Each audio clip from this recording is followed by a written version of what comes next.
তিন শক্তির চক্রে জিম্মি সরকারি ক্রয় খাত, বলছে টিআইবি। কেনাকাটায় দুর্নীতি, অপচয়ে ব্যয় হয় বাজেটের 27% অর্থ। রমজানে কোনোভাবেই যেন দাম না বাড়ে চেষ্টা করছে সরকার, জানালেন অর্থ উপদেষ্টা। প্রয়োজনীয় নিত্যপণ্যের সরবরাহ নিশ্চিতের আশ্বাস। এবং তামাকজাত পণ্য ও প্রতিষ্ঠান থেকে সরকারকে রাজস্ব না নেওয়ার আহ্বান সিপিডির। গণসচেতনতা বৃদ্ধি সহ আইনের শাসন কার্যকরের তাগিদ।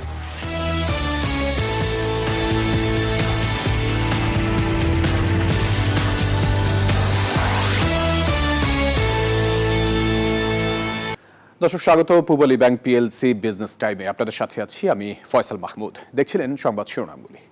এবারে পুরো খবর। সরকারি কেনাকাটার প্রক্রিয়া তিনটি শক্তির চক্রে জিম্মি। এই তিনটি শক্তি হলো আমলাতন্ত্র, ক্রয়পক্ষ ও রাজনৈতিক ঠিকাদার। মঙ্গলবার দুপুরে সংবাদ সম্মেলনে এক প্রতিবেদনে এসব কথা তুলে ধরেছে টিআইবি। সংস্থাটি বলছে, প্রতি বছর বাজেটের 27% অর্থ এই কেনাকাটার দুর্নীতি ও অপচয়ে ব্যয় হয়। বাংলাদেশের সরকারি ক্রয় খাতে বাজার দখল, অনিয়ম এবং রাজনৈতিক প্রভাব বিস্তারের কারণে যে দুর্নীতি হয়েছে তারই একটি গবেষণা প্রতিবেদন প্রকাশ করেছে ট্রান্সপারেন্সি ইন্টারন্যাশনাল বাংলাদেশ টিআইবি। রাজধানীর ধানমন্ডিতে মাইডাস সেন্টারে এই সংবাদ সম্মেলনের আয়োজন করা হয়। টিআইবির নির্বাহী পরিচালক জানান, 2012 সাল থেকে 2024 সাল পর্যন্ত ইলেকট্রনিক গভর্নমেন্ট প্রকিউরমেন্ট বা ইজিপির মাধ্যমে প্রায় 6 লাখ কোটি টাকার সরকারি কেনাকাটার কার্যাদেশ দেওয়া হয়েছে। এই অর্থের প্রায় 92% অর্থই ব্যয় করেছে 10 মন্ত্রণালয়। আর এসব মন্ত্রণালয়ের 61% কার্যাদেশই গেছে 5% ঠিকাদারদের হাতে। অর্থাৎ এখানে রয়েছে সংঘবদ্ধ চক্র, বলেন তিনি। ক্রয় খাতে যে অনিয়ম দুর্নীতি হয় তার মাধ্যমে যে ক্রয় মূল্য তার অর্থাৎ বাজেটের প্রায় 27% মতো, কমপক্ষে 27% মতো অপচয় হয় দুর্নীতির কারণে। আমলাতন্ত্র বা ক্রয় প্রক্রিয়ার সাথে জড়িত কর্মকর্তাদের একাংশ, অন্যদিক থেকে যারা ঠিকাদার এবং যার সাথে রাজনৈতিক শক্তি, এই ত্রিপক্ষীয় আদালতের মাধ্যমে যে দুর্নীতিটা হয় সেটি আরো ডিজিটালাইজড হয়ে আরো বেশি প্রাতিষ্ঠানিক রূপ লাভ করেছে। আবার টিআইবি বলছে, সরকার বা মন্ত্রণালয়ের নেতৃত্বের পরিবর্তন হলে ঠিকাদারও বদল হয়, কিন্তু দুর্নীতি চক্র টিকে থাকে আগের মতোই। নেতৃত্বের পরিবর্তন হয়, যে প্রতিষ্ঠান বা যে বিশেষ করে স্থানীয় সরকার বা যে দুটি মন্ত্রণালয়ের নেতৃত্বের পরিবর্তন হয়েছে, সেই জায়গায় আমরা যেটা দেখছি, দুই একটি ব্যতিক্রম ছাড়া সব জায়গায় হাত বদল হয়েছে, কিন্তু নিয়ন্ত্রণ কিন্তু একই মাত্রায় রয়ে গেছে। এসব মোকাবেলায় নিয়মিত পর্যবেক্ষণ, বাজার শেয়ার সীমিত করা এবং প্রকৃত মালিকানার তথ্য উন্মুক্ত করার পরামর্শ দিয়েছেন দুর্নীতি বিরোধী সংস্থাটি। টিআইবি মনে করে, এতে ঠিকাদারদের একচেটিয়া নিয়ন্ত্রণ দুর্বল হবে এবং সুশাসন প্রতিষ্ঠা পাবে সরকারি কেনাকাটায়। শাহরিয়ার কবির, নিউজ 24, ঢাকা। রমজানে নিত্যপণ্যের দাম কোনোভাবেই যাতে না বাড়ে সেই চেষ্টা চলছে, এমনটি জানিয়েছেন অর্থ উপদেষ্টা ডক্টর সালেউদ্দিন আহমেদ। দুপুরে সচিবালয়ে সরকারি ক্রয় সংক্রান্ত উপদেষ্টা পরিষদের বৈঠক শেষে সাংবাদিকদের একথা জানান তিনি। অর্থ উপদেষ্টা বলেন, প্রয়োজনীয় নিত্যপণ্যের সরবরাহ নিশ্চিতের উদ্যোগ নিয়েছে সরকার, তবে আইন শৃঙ্খলা পরিস্থিতি নিয়ে ব্যবসায়ীরা উদ্বিগ্ন। যুক্তরাষ্ট্র থেকে কথিত $29 মিলিয়ন আসার প্রসঙ্গ নিয়েও কথা বলেন তিনি। জানান, কি উদ্দেশ্যে এই খরচ হয়েছে তা খতিয়ে দেখতে হবে। এই বাজেটে আমাদের সবই জনগণের উপর, যারা ট্যাক্সের বোঝায় সেটা, আর যারা কমপ্লায়েন্ট, যারা ট্যাক্স দেয় তাদের উপর আরও অত্যধিক ট্যাক্স চাপানোটা আমরা চেষ্টা করবো। কারণ যারা দেয় ট্যাক্স তাদের উপর বারে বারে ট্যাক্স দেয়, তারাও তো কমপ্লেন করে যাচ্ছে। ইনপুট চট করে অনেক বাড়িয়ে দেবো যে এটা সেটা একটু ডিফিকাল্ট হবে, কিন্তু অন্য ক্ষেত্রে এসেনশিয়াল ব্যাপারে, গুডসের ব্যাপারে। তামাকজাত পণ্য ও এ সংক্রান্ত প্রতিষ্ঠান থেকে সরকারকে রাজস্ব আহরণ না করার আহ্বান জানিয়েছে centre for policy dialogue CPD. মঙ্গলবার দুপুরে বিশ্ব সাহিত্য কেন্দ্রে এক আলোচনায় এ আহ্বান জানান সিপিডির পরিচালক খন্দকার গোলাম মোয়াজ্জেম। তিনি বলেন, টোবাকো প্রতিষ্ঠানের অংশীদারিত্ব থেকে সরকারকে সরে আসতে হবে। গণসচেতনতা বাড়ানো সহ আইনের শাসন কার্যকর করার উপরও জোর দেন তিনি। প্রতি বাজেটে দাম বাড়ে, তবুও তামাকজাত পণ্যের ব্যবহার ঊর্ধ্বমুখী। গবেষণায় দেখা গেছে, প্রতি বছরই সিগারেটের বিক্রি বাড়ছে 4% হারে। মঙ্গলবার দুপুরে রাজধানীর বিশ্ব সাহিত্য কেন্দ্রে একটি আলোচনায় যোগ দেন বিশেষজ্ঞরা। তারা বলেন, তামাকজাত পণ্যে ভ্যাট শুল্ক বাড়ানোর বিকল্প নেই। টোবাকো কোম্পানিগুলো থেকে সরকারের অংশীদারত্ব থাকাও উচিত নয়। ব্রিটিশ আমেরিকান টোবাকোতে ভাই বলছিলেন যে 56 সালে যখন শুরু হয়েছিল তখন এটা প্রায় 56% বা 57%, 51 সালে শুরু হচ্ছে তখন 56% বাংলাদেশ গভর্নমেন্টের শেয়ার, পাকিস্তান ইস্ট পাকিস্তান গভর্নমেন্টের শেয়ার ছিল। সেটা এখন কমে এটা এখন 9.4 বা এরকম বললেন ভাই, 9.6%-এর মতো এটার এখন শেয়ার আছে। আমি মনে করি যে গভর্নমেন্টের এই শেয়ার ছেড়ে দেওয়া দরকার, এবং এখান থেকে যে রেভিনিউ জেনারেট করে গভর্নমেন্ট, সেটার জন্য গভর্নমেন্টের টার্গেট হওয়া উচিত না অন্তত তামাকের মতো পণ্য। আলোচকরা বলেন, তামাক পণ্যে উচ্চ হারে কর বাড়িয়ে স্বাস্থ্য খাতে সবার জন্য ইন্স্যুরেন্স ব্যবস্থা চালু করা সম্ভব।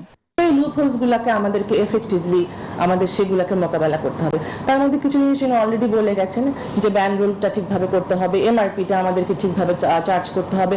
18,000 কোটি টাকার মতো এডিশনাল ট্যাক্স রেভিনিউ সম্ভব, এবং এই ট্যাক্স রেভিনিউ দিয়ে আমি একটা হিসাব করে দেখেছি, আমাদের দেশে যে রোগগুলো হয়, মূলত যেই রোগের কারণে মানুষ দরিদ্র হয়, সেগুলো হচ্ছে kidney disease, cancer, heart disease, right? এরকম 5টা কম্পোনেন্টই করেছে, সবগুলো ইন্স্যুরেন্সের আওতায় নিয়ে আসা যায়। মানে কোনো ক্যান্সার পেশেন্ট চিকিৎসাভাবে মারা যাবে না।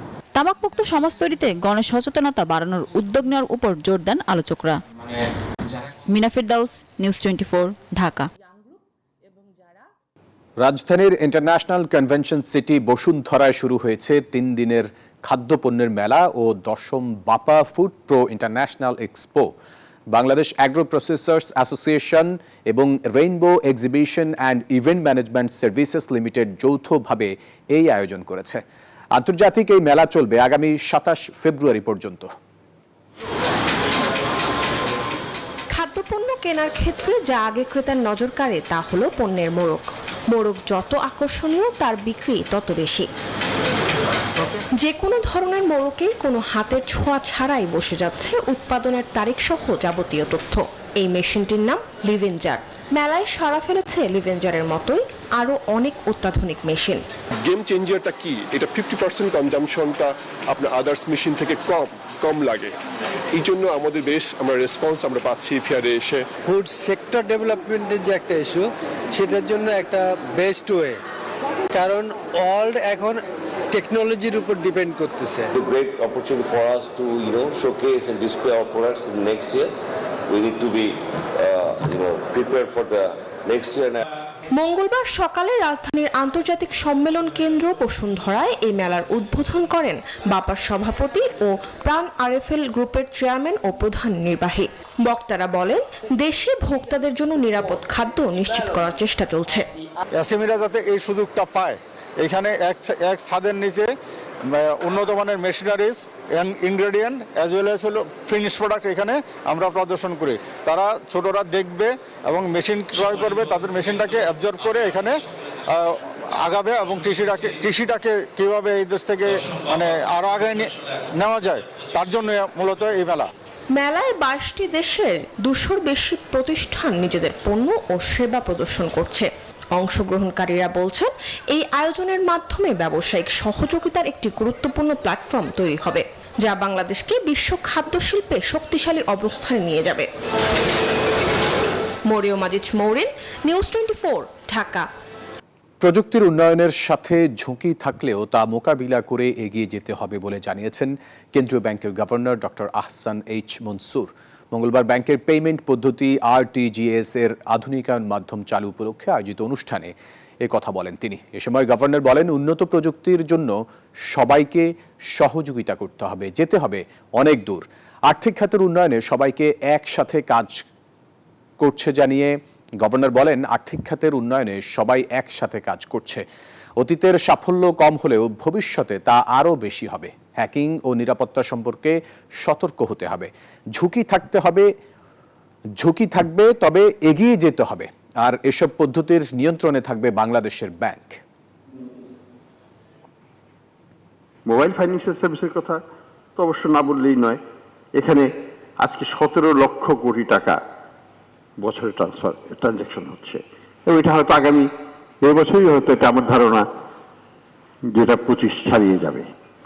তো 25 মানে হচ্ছে আমাদের সরকারের বাজেটের যেটা বলা হচ্ছে 8 লক্ষ কোটি টাকার মতো, সেটাও যদি ধরা হয় তারও 3 গুণেরও বেশি শুধু মোবাইল ফাইন্যান্সিয়াল সার্ভিসের ট্রানজাকশনটা হচ্ছে। তো এটা বিশাল আমাদের অর্জন, এটা নিয়ে কোনো দ্বিমতের কিছু নাই। দর্শক, দিন বদলের 20 বছরে বাংলালিংক সবার জন্য নিয়ে এসেছে আনলিমিটেড চ্যাম্পিয়ন্স ট্রফি। শুধু ইন্টারনেট প্যাক কিনেই ফ্রি লাইভ খেলা দেখতে পারবেন টফি আর মাই বিএল অ্যাপে। দেশের যে কোনো স্থান থেকে বাংলালিংক গ্রাহকেরা আইসিসি চ্যাম্পিয়ন্স ট্রফির এই অফার নিয়ে লাইভ খেলা দেখতে পারবেন শুধুমাত্র টফি আর মাই বিএল অ্যাপে।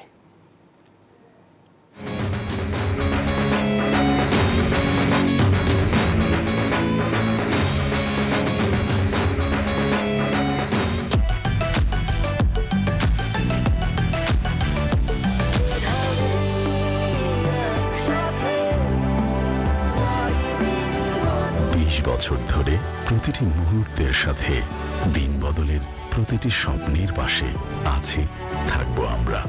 বাংলালিংক। বিজনেস এক্সপ্রেসের সময় হলো একটা বিরতি, ফিরছে আরো খবর নিয়ে, সাথেই থাকুন। আবারও স্বাগত সংবাদে। বিশ্বব্যাপী স্যানিটেশন সমস্যা সমাধানে প্রথমবারের মতো ঢাকায় শুরু হয়েছে toilet conference 2025 the future of sanitation. আয়োজিত এই সম্মেলন স্যানিটেশন খাতে উদ্ভাবনী সমাধান ও বিনিয়োগ বৃদ্ধির লক্ষ্যে কাজ করছে। মঙ্গলবার ঢাকার একটি হোটেলে আয়োজিত 2 দিনব্যাপী সম্মেলনে উপস্থিত ছিলেন বাংলাদেশস্থ নেদারল্যান্ডস দূতাবাসের head of mission Andre Carstens, water aid বাংলাদেশের country director Hasin Jahan, Sweden দূতাবাসের রাষ্ট্রদূত নিকোলাস উইক্স, ইউনিসেফের প্রতিনিধি রানা ফ্লাওয়ার্স ও ওয়ার্ল্ড টয়লেট অর্গানাইজেশনের প্রতিষ্ঠাতা জ্যাকসিম জুয়েকওয়া।